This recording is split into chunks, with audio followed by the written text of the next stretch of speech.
Okay, welcome to this episode where we are going to talk about Hide and Q, TNG's 10th episode, first aired on November 23rd, 1987, and teleplay by CJ Holland, or was it by CJ Holland? I'll talk about that later, and by Gene Roddenberry.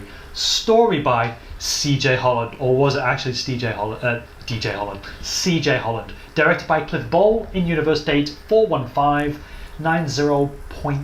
2364. The all-new adventures of Star Trek, The Next Generation. I was like 3 when this came out.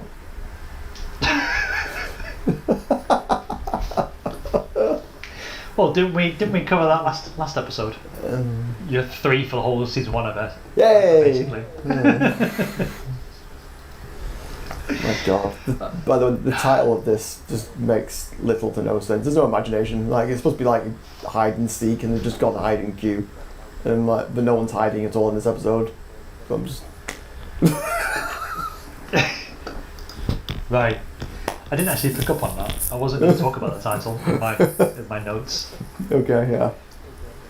But every Q episode, apart from the Counter at Farpoint, I think has the word Q in it. Yeah. I think we need to check. Yeah. Check that. It probably does, and it's just this. And again, we're in another Q episode, I guess. Again. Did you like this episode? It's alright. It's Q, so I like Q, but I think don't know. He seemed a bit more like a child in this episode. I don't know. It's weird.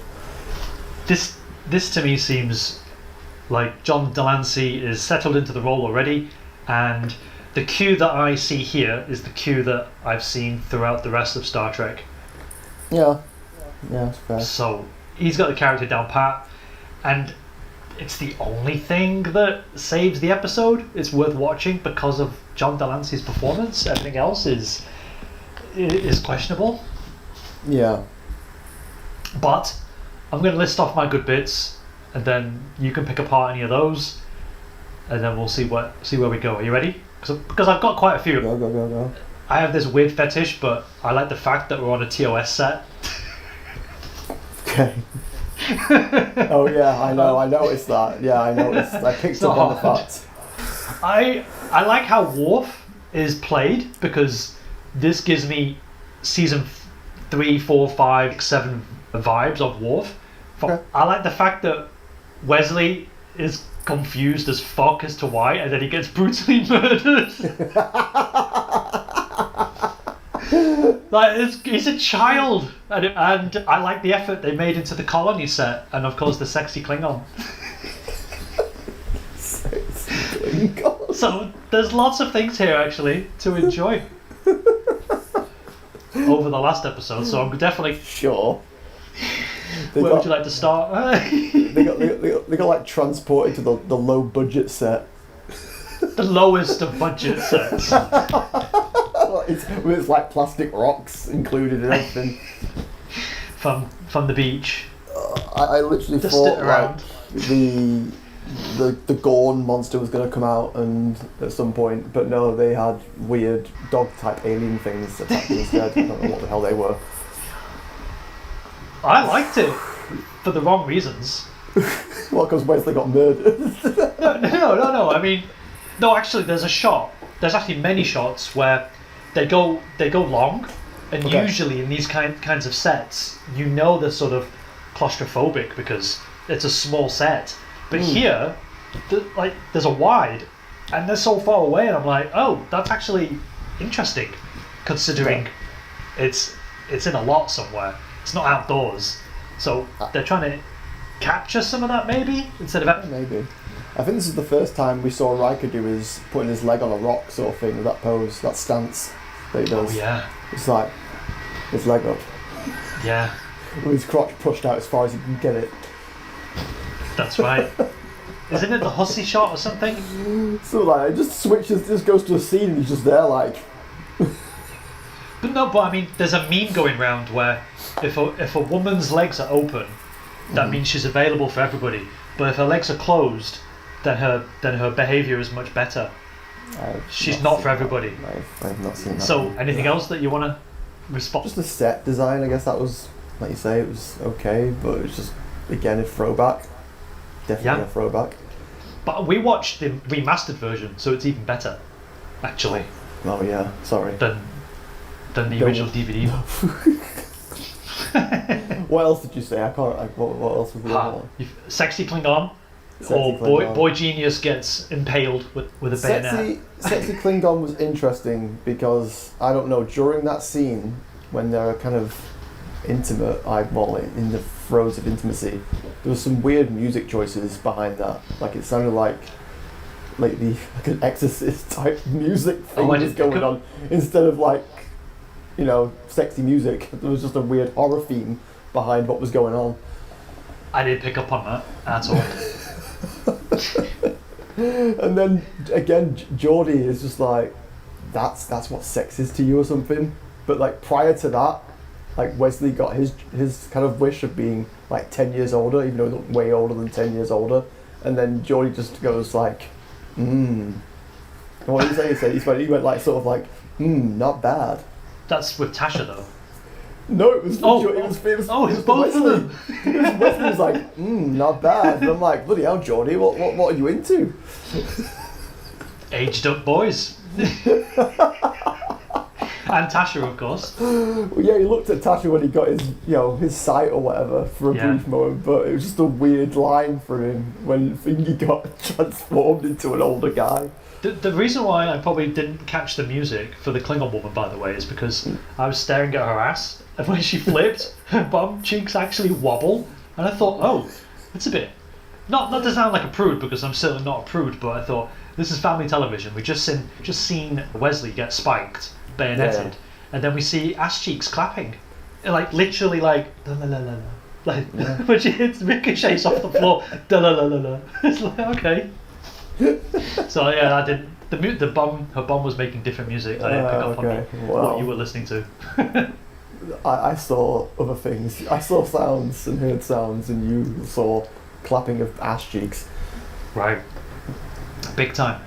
Yeah. So Wesley, come on, we've got to talk about Wesley getting his just desserts. Yeah, he got impaled, and I think it was a hooray moment for everybody probably watching. But then obviously disappointing when you find out, he's not dead. But I'll give you a preview of a detail that I noticed. Riker says, I saved most of the away team. I'm like, who didn't you rescue? And I was hoping. Why would you use the word most? Yeah.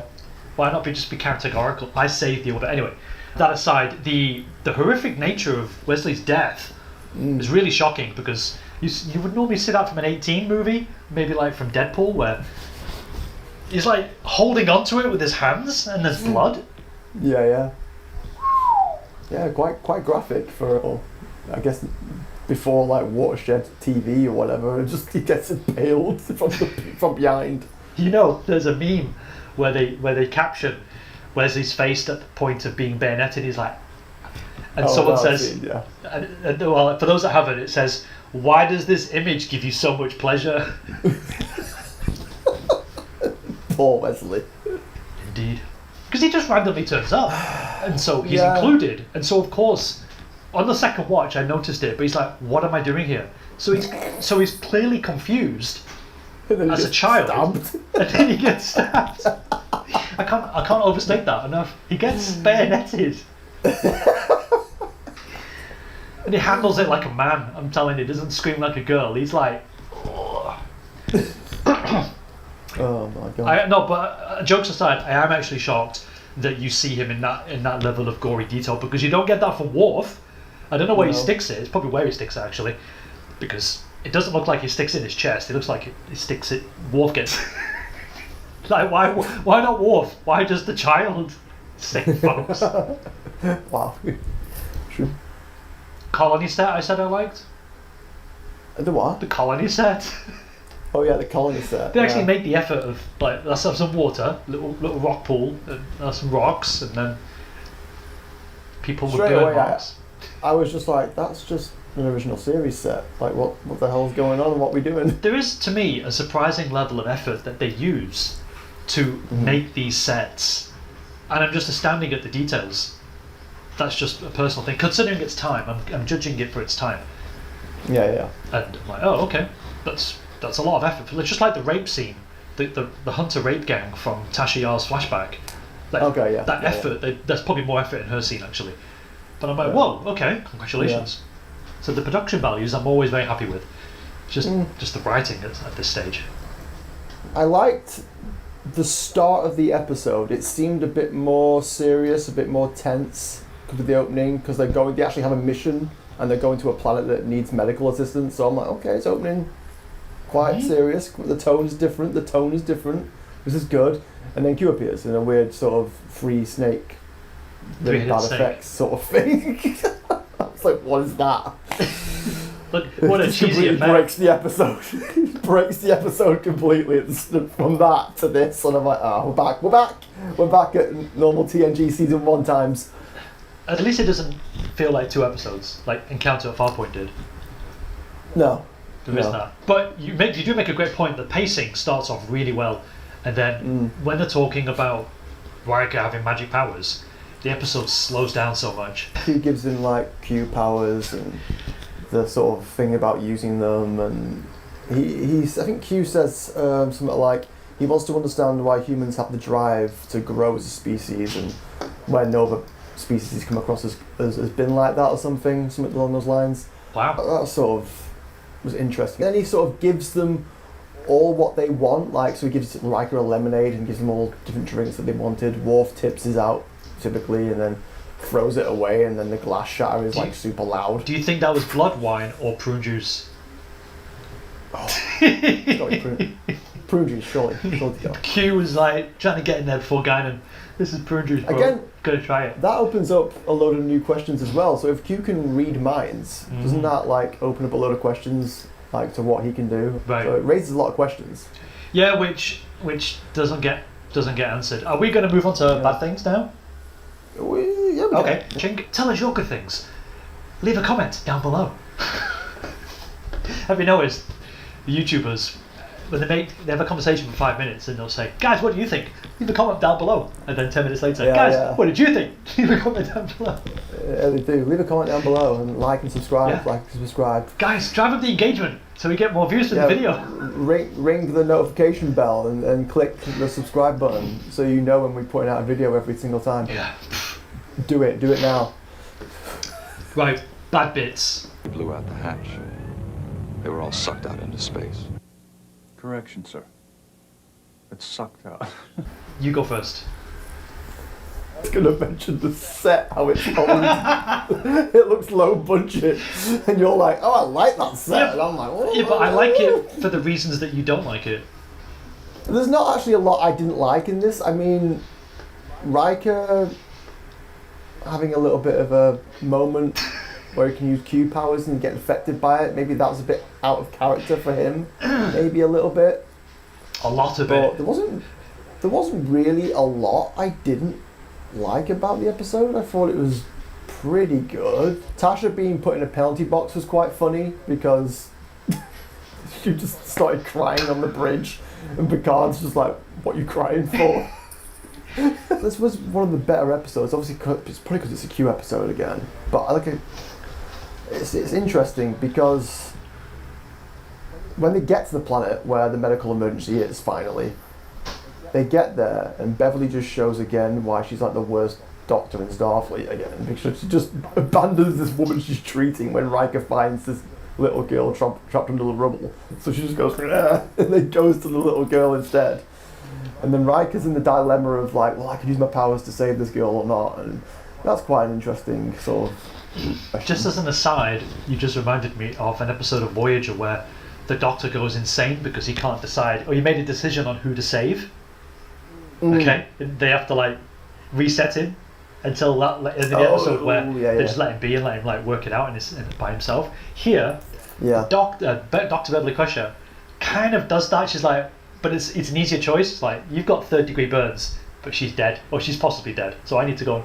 She makes that choice. So I forgive her for that, actually. Yeah, sure. Guys, what do you think? Leave a comment down below. Leave a comment. No, the hunting box thing is kind of ridiculous because where was all that Starfleet training? She's back on the bridge. I know, it's like she reverted back to being back on her rape planet and Worse. she's not in control anymore, even though she's like a trained Starfleet security officer. Right. And Q's never killed anybody. So no, so it is a bit odd. Yeah. It's a bit odd. And I like the fact that Picard got just left on the bridge on his own, so he's just there on his own, like he's kneecapped him. there's no explanation, and then he does come across Q again, and then they have, I think this is one of the first episodes where they have those classic sort of debates with each other, philosophical debates they always seem to have with each other. Did you really think it was what he does. philosophical though?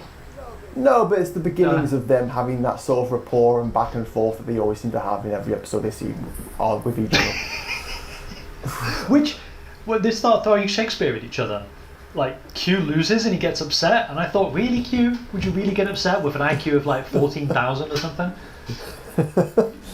I think Picard makes a remark about human species sort of surpassing the continuum at some point, and that seems to upset Q because I think he's sort of worried about that sort of. The Q can travel through all of space and time. Then effectively, it's like a civilization of Doctor Who's. So they should be able to jump into the future and then be sitting there waiting for the humans to evolve and like, okay, now they surpassed us.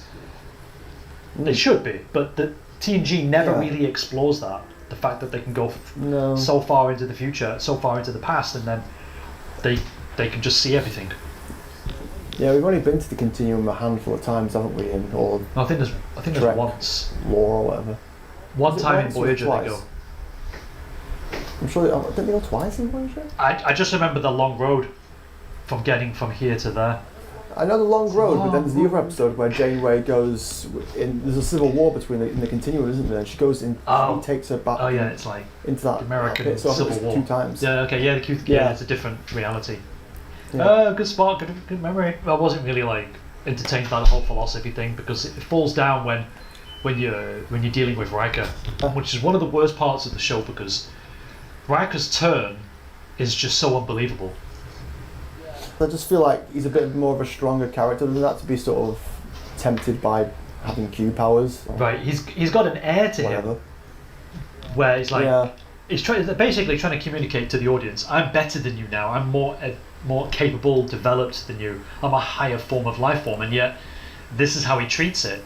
And if you go back to the episode where No Man Has Gone Before, they realise we're not, well, apart from that guy who can put out fire with his minds, they're not prepared to live in that area because they're not developed enough. And they realise that. But in this episode, Riker doesn't realise that, even though he's got the power of the Q. Picard realises that and knows that, like, instantly. Like, you're going to fuck this up, bro. But here's my trap for you. Sends into the planet anyway. Like, just go. Right. There's just so many things where I'm sure another draft they could have made this a lot more subtle in his performance, Jonathan Frakes' performance. I mean, because he falls down here. The bit where he's like laughing. The second time I accepted it because he's laughing at Q, and I thought he was just laughing because he was drunk on power. And then the other time where he's like this, but he was panicking, so he was like going whoa, whoa, throwing everybody back onto the Enterprise, and then the next shot it's too contrasty. What it was too abrupt. There you go. That's the word. That's sort of like TOS level acting. To me, it was anyway. I'm reminded of Charlie Kirk. Do you remember Charlie Kirk? The one who controls people's minds, and he goes. Oh no! Fucking creepy as fuck. Okay, it's first season. Right. Okay. He has powers basically. It's similar to this episode, and he gets taken away at the end of the episode because he can't develop. He can't look after his powers or handle his powers. Sorry. Okay. Damn. Yeah. I didn't realise how close. Oh, there's another one where they find like a Q-type creature on another planet, and he's fucking around with them in a medieval dungeon, and in the end he gets taken away as well because they realise he's like a child. Elaine. I can't remember his name. People, if you're watching, leave a comment down below. Let us know. Something that rhymes with rain, let us and know. I'm not looking it up, but he was sort of like the not the fetus. I can't remember. I can't think of words. Can not speak, act like William Shatner. He was the original sort of template with which Q comes from. It just seemed weird. It just seemed out of character, and just for someone to be who's a strong-minded individual to be sort of tempted by powers and stuff so quickly, just seems a bit far-fetched. And it just seemed to just serve the episode. To have it serve the episode to go in this direction. My notes here just says his change of personality is like getting hit on the head with a rock. I mean, you could say that maybe it's because of the powers and divine sort of stuff that came over him, and he doesn't know how to handle it. So this is the only way his character sort of was corrupted a little bit. But we're just stretching it a little bit there for your own sort. It's a shame that Picard didn't use Shakespeare on Riker. Again, though, Picard just seems he's still trying to figure out who Picard is at this point. Patrick Stewart, so he's still angry Captain Picard. Still, kind of. A little bit of compassion for Tasha, though. Yeah, a little bit there. There was a little bit peeking through of what he's going to become. Do you know, it reminds me, when they're quoting Shakespeare, one of those quotes is what got me blocked by Terry Metalis, where Q says something like, all the fury, and basically you've said nothing. Yeah, I think you mean. Now, something that you keep saying, and you haven't said it yet, so I'll say it for you, is that the episode just ends. They just take Q away. And I fucking hated that, because why? How does Picard even know he's going to do it? Oh, well, you've upset your masters now. Like, how? Yeah. But then he gets pushed. It happens all the time. Right, and why did the Q care? Yeah, surely they don't care what Q's getting up to. They don't give a crap. They're sort of omnipotent and the board or whatever. Well, that's what I know of them. And Q steals a line from Steve Jobs. He says, "One more thing." Like, nope. They take him away. Yeah, very, very odd. But it's kind of annoying because that means that the Q reset everything, but they don't tell you that they reset Riker's mortality. They don't tell you. The episode doesn't tell you if he still has his powers or not.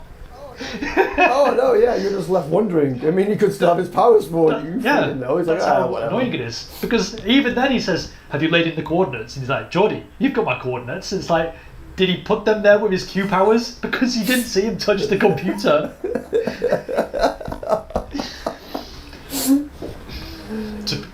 It's never continued again. I have nothing else to really say about this episode, really. Do you? Loads have more, yeah. loads? I mean, For example, do you remember the episode where Barclay gets super intelligent? Because the Cytherians want him to take the Enterprise to their part of the galaxy, right? And at the end of the episode, he wins that chess game. Oh no, he says, "Oh, you're going to get mate in like 3 moves or something." And then Troy says, "I didn't know you played chess." And he's like, "But I don't." And it's sort of like saying he might have a little residual energy from having super intelligence. At least that episode sort of like explains something. Or oh, this was the first episode, I think, where Troy wasn't in this episode. Yeah, they oofed her off. Yeah. It looked like she was going to get the sack or something. Well, this episode is actually one of the 2 or 3 where she's not in it, and then she's saying, "Am I going to be fired?" Oh, yeah, they just didn't use her. I don't think you need her in this episode anyway. I could sense Riker is being a dick.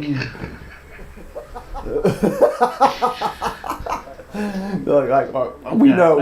Picard has a plan, and it's just gonna come out of his sleeve any minute now. As soon as Wesley rejects his fucking 10-year upgrade. He looked way older than 10 Didn't years even old. look like Wesley. Have you seen Wesley now? Why not keep his voice? Why not have the actor's voice? Why are we keeping the pre-pubescent voice? I know, that was really a strange choice. Unless, what are those singers? You know those special choir altos? Unless he was castrated like an alto.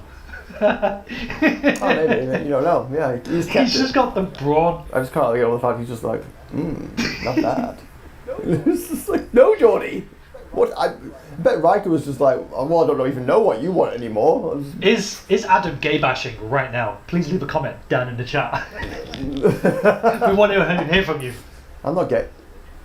I'm not gay bashing. I'm just saying Geordie was like, not bad. Okay, let me quickly run through the rest of my bad bits. That's before he couldn't see either. He couldn't see at this point. Tasha explaining her love for Picard, apart from being emotional. It's like, where the fuck did that come from? No, weird. Tasha's makeup. She's literally got a grey face while she's in the penalty box. Like, there's grey Yeah, she patches. did, didn't she? That was very odd. And you can see it change in different cuts where they film things out of sequence. Yeah. So that was weird. It says here, what was the delay with shooting the creatures? Oh yeah, so Riker is told, you could save them. Riker, you've got the power of the Q. And the action is moving so slowly that they can actually just save themselves with their own phasers. Worf has a phaser, Tasha has a phaser, so you can just. It's poorly paced. I didn't appreciate that. If there was if there was 100 of those pig creatures all firing, and then I could understand because they're being overwhelmed. But there's like the same six actors just on repeat. So I didn't like that as an attention to really motivating Riker to save people. Because he kills two, like, that's it. Straight away. Yeah. I didn't like how Riker, I said this before, but I didn't like how he was doing this.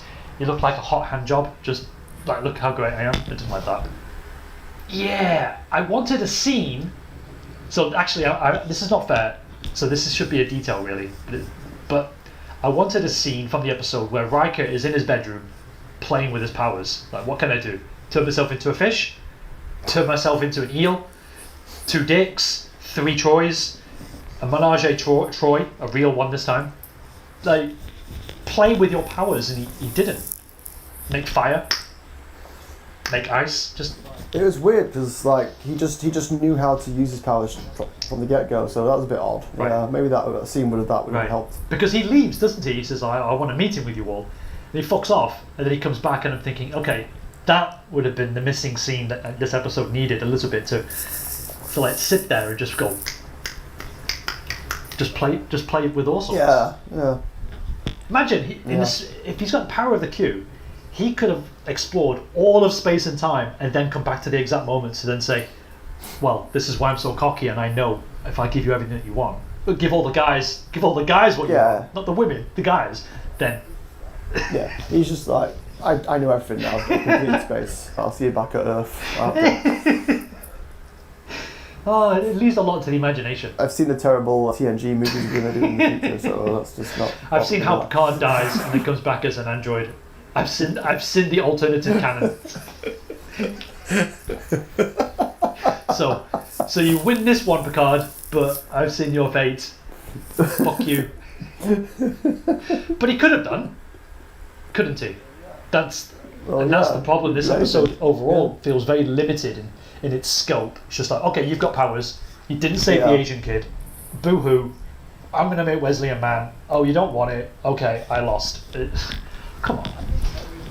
I think any Q episode could be stretched into a two episode thing because there's too much to sort of explore with Q and stuff because they can just do anything and go anywhere. So yeah,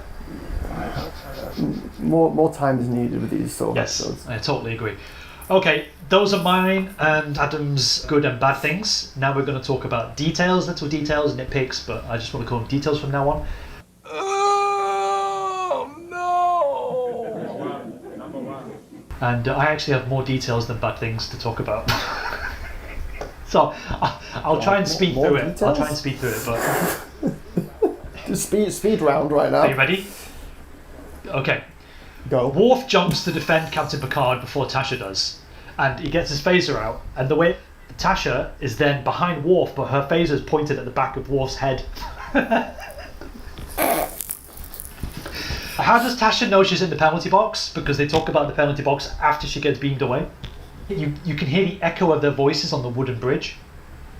Like, the sound is not full. The wooden floorboard sound is gone, but the sound production needs tweaking. I didn't understand the excitement with Worf reaching the third ridge.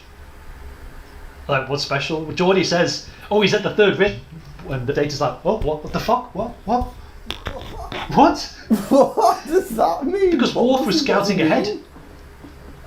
And he says he's at the third ridge already. Yeah. And Data's like, whoa. Do you know what I thought you meant? I thought you meant the fucking ridges of her head or something.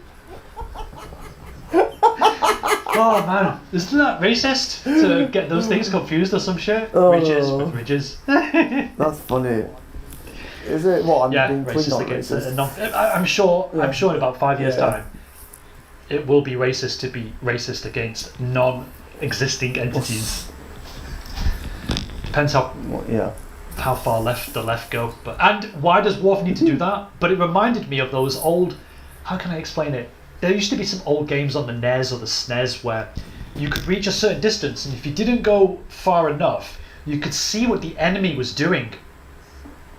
And it just paced backwards and forwards, and then when you move into that zone, then the AI would, or the machine would then react to your little character. And it just reminded me of that. It's weird detail, but it just reminded me of like, why are they getting ready? Why have they got a camp? Why do they have all that? They can just spawn out of nowhere and just keep coming. So it just gave me this weird throwback to it. And you can see when Tasha is sitting at the con, you can see black paper on the computer screens at the back of the bridge. And they did that many times, and I thought that they removed it in the Blu-ray version, but they did that for white balancing because those screens are so reflective. They're basically IMAX screens. The studio lights kept reflecting, so you have to hide it. So they put black paper there. And then back in the day, you wouldn't see that because the resolution was so small. You wouldn't see that black paper. But in the Blu-rays, you can see A4 cutouts or A3 cutouts. I think I read about that somewhere. Now, I wouldn't normally mention it because sometimes there's a person hiding in front of it, because they're in front of it. But here it's obvious, and the camera stays there.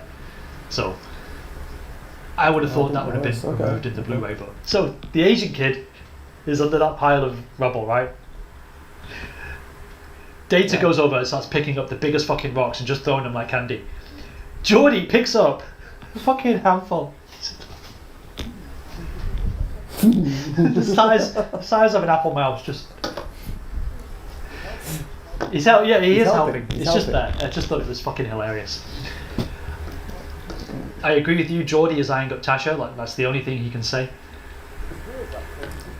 It's weird that because he just comes out. Like, this has been not mentioned at all, I don't think. But Geordi just sort of looks at her in like a lovingly sort of like, "Oh, look at you." But before that, makes the comment about Wesley. So I have no idea where his sexual intentions are lying right now. I don't know. Geordi is a mystery right now to me.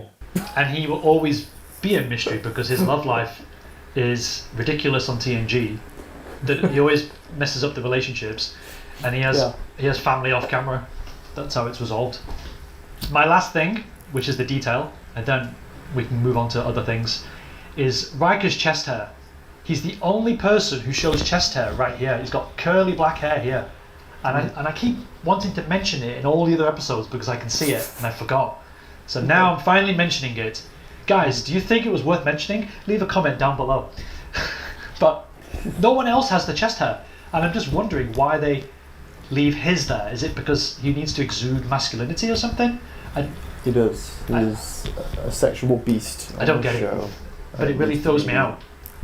Amplified by his chest hair. There's a thing in photography called a punctum. I think I mentioned this to you before.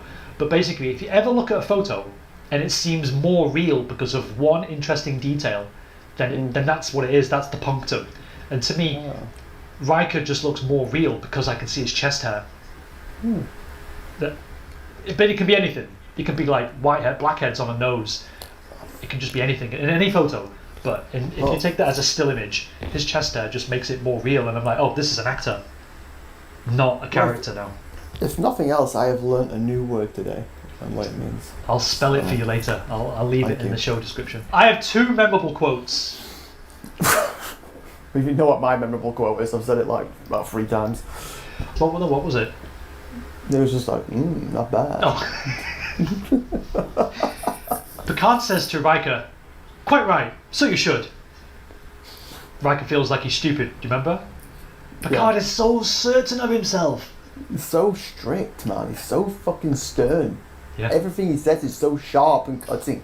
Right, but he's outwitted Q and Riker Q. So he deserves it. He's got them both. And the other one is when Q actually says, "Oh, your species is always suffering and dying. Don't give a fuck." He's actually right. I'm sure that's not the first time you've said that as well. I'm sure he said it in other episodes. I mentioned at the top of the episode that this episode was written by CJ Holland, and it actually wasn't. That was Maurice Hurley's pseudonym, because he was so disappointed with the way this episode came out that he used his alternative handle. Have you noticed that quite a few people have done it already in these 10 episodes?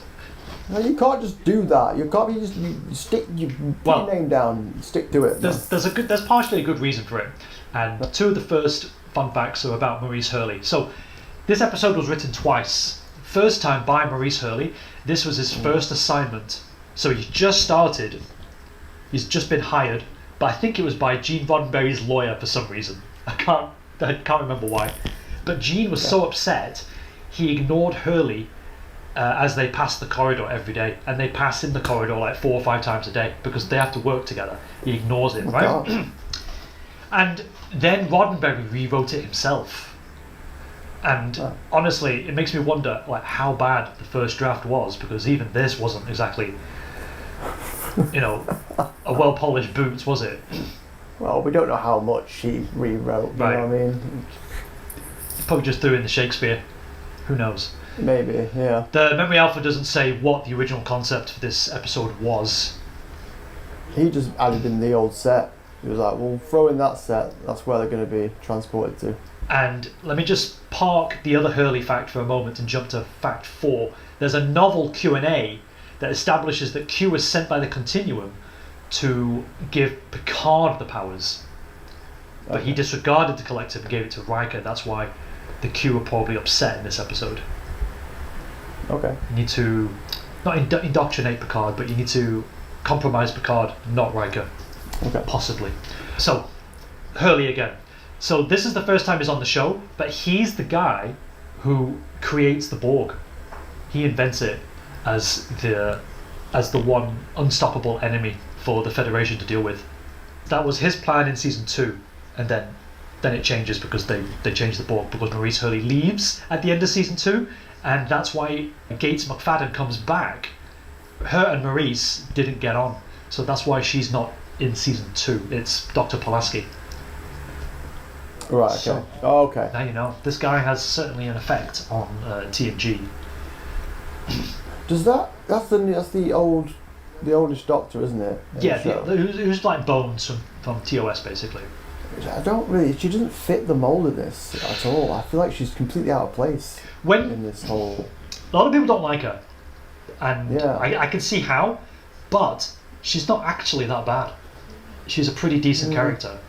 When you pay attention, instead of just like, oh, she's not beautiful, she's not pretty, whatever. It's not that. It just feels out of place, and it's just her scenes just don't mesh well with the other crew members. She doesn't feel part of it. There's no rapport, or it just feels a bit forced sometimes, like how they had dinner in one scene in, I think it was Riker's quarters, and it just the scrambled egg thing, and it just feels forced, and it just feels she shouldn't mesh well with the cast. She's new, isn't she, to the cast?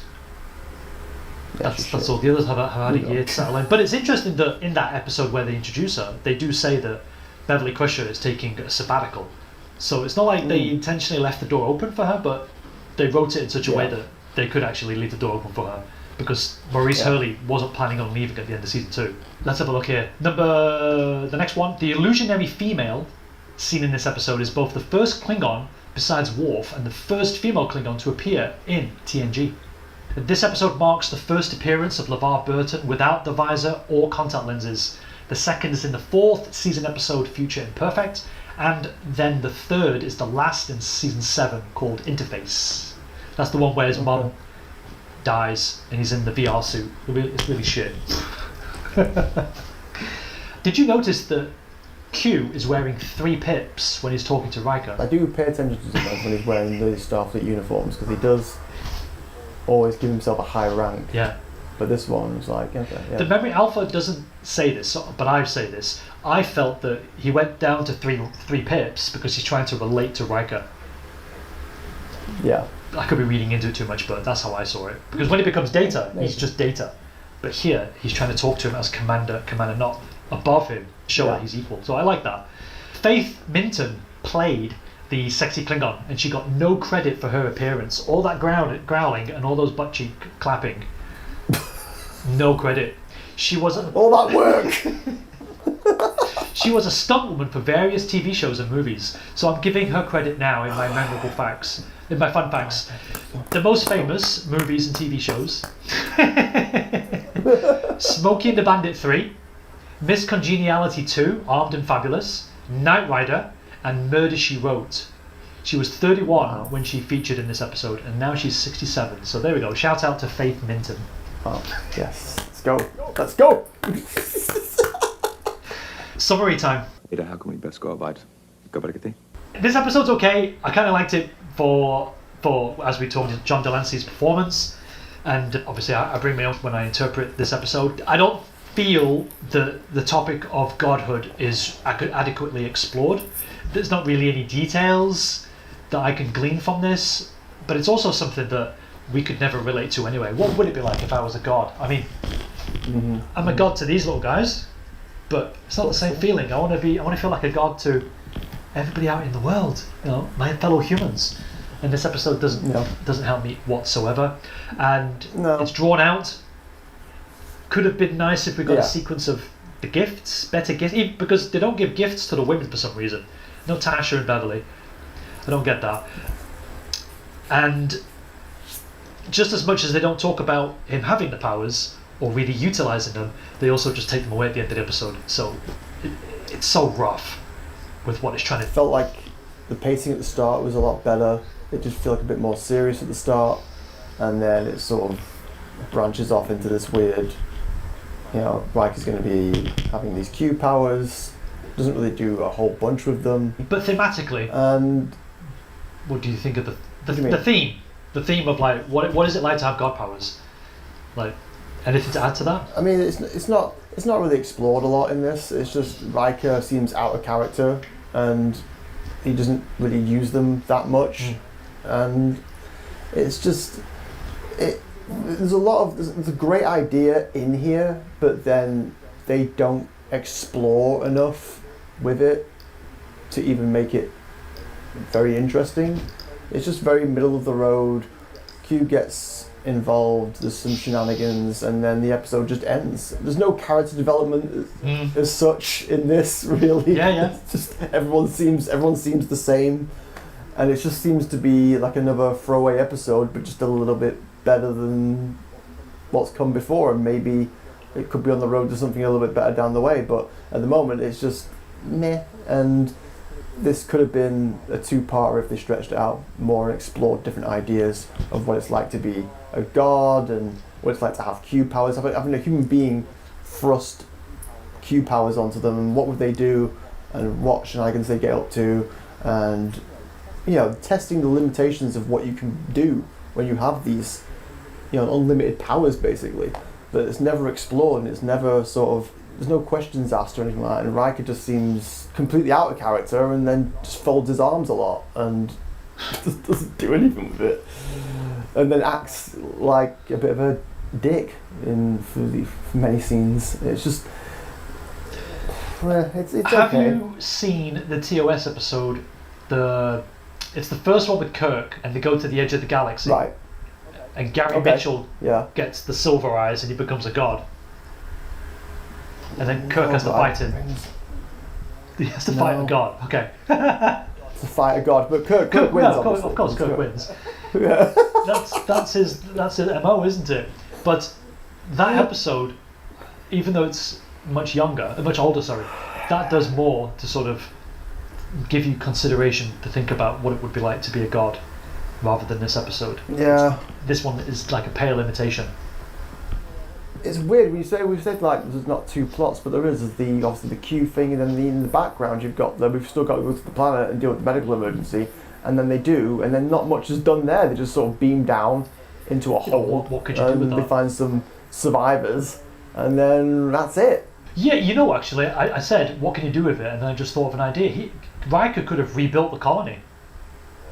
Well, yeah, there's And loads of things. You could get the people to react to him, like, oh my god, it's Jesus! Jesus has returned, or whatever. Right?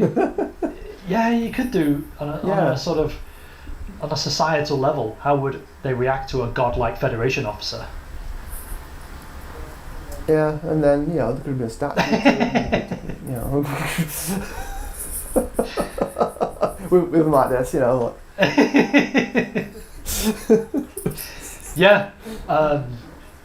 Could you fit it into one? I'm not sure about two, but there is definitely more on the bone, meat on the bone in this episode.